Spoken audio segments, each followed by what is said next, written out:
Komunikabideok, zientzia egia absolutua balitz bezala tratatzeko ohitura handia dugu.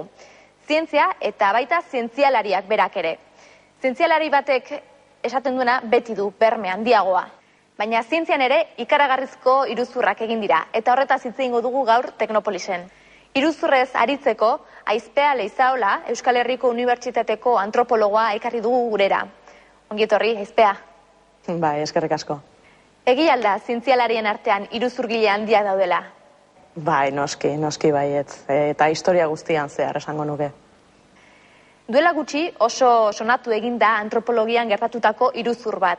Rainer Protsch zientzialaria, 30 urtez gezurretan aritu dela frogatu da. Gogora dezagun gertatutakoa. Rainer Protsch antropologo fisiko alemaniarrak bete du azkenik antropologian sartzeko ametsa. Baina ez aurkikuntza ikusgarriak egiteagatik. Baizik eta egin dituen iruzur guztiengatik. Duela gutxi jakinda, urte hauetan guztietan Protschek aurkitutakoak gezurra besterik ez direla izan. Eta horrek, gizaki modernoaren historiaren zati handi bat berrikustera behartu du komunitate zientifikoa. Hamburgo inguruan, duela 36.000 urteko gizaki baten karezurra aurkitu zuelako egintzen ezaguna Rainer Protsch. Berri hark, mundu osoko antropologoak hunkitu zituen.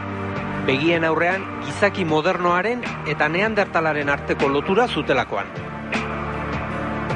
Protschek adierazi zuen, milaka urtez Europako biztanle izan ziren neandertalak eta Afrikatik iritsi berriak ziren homo sapiensak uneren batean elkarrekin bizi izan zirela.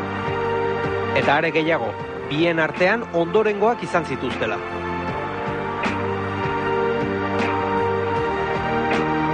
Orain jakinda, Protschek aurkitutako 36.000 urteko garezurrar benetan 7.000 urte besterik ez zituela.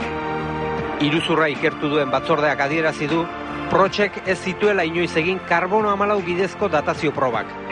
Eta gainera, behin baino gehiagotan aurkeztu zituela fosil faltsuak. Asmo bakar batekin. Mundu mailako fama lortzea eta dirua irabaztea. Protschek bere burua defendatzeko adierazi zuen berak ez zuela errurik.